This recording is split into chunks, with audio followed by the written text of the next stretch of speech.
पवित्र अटल बिहारी वाजपेयी जन्म तिथि अवसर में ब्रह्मपुर ठारे प्रतिमूर्ति को आज राज्यर सभापति श्री मनमोहन सामलकर हाथ में आज उद्घाटन करा जाए। अवसर में ब्रह्मपुर प्रिय विधायक आयोजित कार्यक्रम एक सुंदर कार्यक्रम से आम समस्त को एकत्रित कर चिकिटीर मान्यवर विधायक छत्रपुर मान्यवर विधायक आमर पूर्वतन उपबाचस्पति ब्रह्मपुर पूर्वतन विधायक साहाणी बाबू आम समस्त सीनियर लीडर्स आज समस्त उपस्थिति रे वाजपेयी को मन पकेवा वाजपेयी जन्म तिथि रे प्रधानमंत्री तथा भारतीय जनता पार्टी वर्ष सारा कार्यक्रम स्थिर होईची। आमर पिला मानक भितरे वाजपेयी अवदान पई वाजपेयी व्यक्तिगत जीवन रे भारतर एकता आउ अखंडता को बजाई रखिबा आउ तांकर नेतृत्व में भारतर सर्वांगीन विकास पई तो योजना करथिबा से कथा को नहीं मते कार्यक्रम स्थिर होईची। और वाजपेयी भलिया लीडर जन गोटे लेजेंडरी लीडर बहुत लीडर भितर वाजपेयी को समस्त मन पकाती शत्रु मध्य अजात शत्रु बोली डाक जार कौन शत्रु न था प्रधान एक्स प्रधानमंत्री मनमोहन सिंह बाबू को भीष्म पितामह कहते। तो एमती जन व्यक्ति जन्म तिथि रे आमे समस्ते सामिल होइछु पार्टी रे छी हमर नेता थिले आज से पार्टी रे आमे समस्ते अछु। आशा करछु ए वर्षटा वाजपेयी सबु कार्यक्रम सबु जिले रे तथा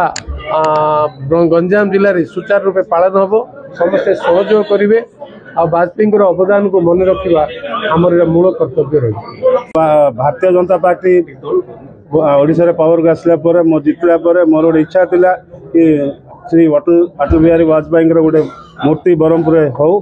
से दिन उद्यम करी आज जन्मदिन उपलक्षे श्री मनमोहन सामल राज्य सभापति डाकी आम से इनाग्रेसन करलु। मो बहुत बहुत धन्यवाद जन मनमोहन भाई को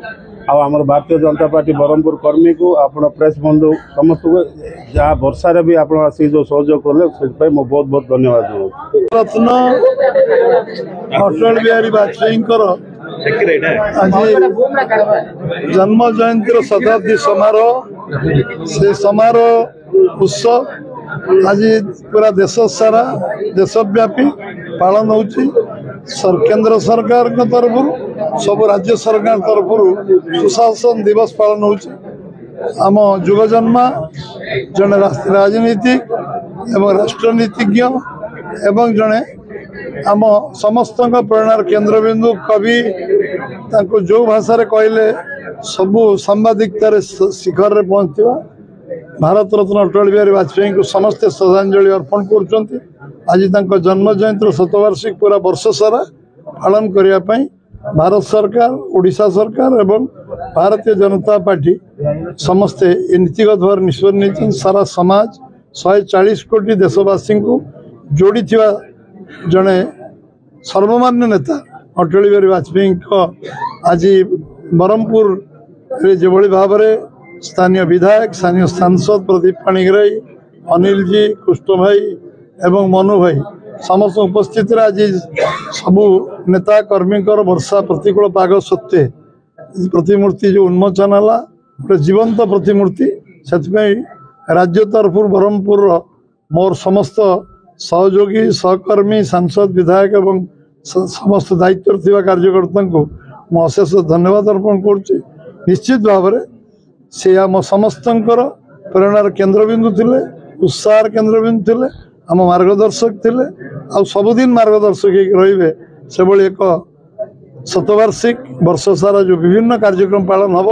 आपण माने वर्षार कार्यक्रम खूब शीघ्र आपण आगे जन दिज्व सांबादिक संवाद संस्था को जन दिज्व कारण ये वर्ष सारा सबू पूरा कार्यक्रम गोटे चूड़ांत निष्पत्ति आम राष्ट्रीय सभापति नाडा जी एप्रुवाल कर प्रधानमंत्री नरेंद्र मोदी स्वीकृति अच्छी एवं ये कार्यक्रम वर्षा चलो ये आरंभ आज ब्रह्मपुर आरंभ है। भुवनेश्वर राज्यस्तरीय हम पुणी संध्या को सुशासन दिवस राज्य सरकार पालन करेंगे संध्या 6टार एवं ये सब कार्यक्रम आम मुझे निजे मन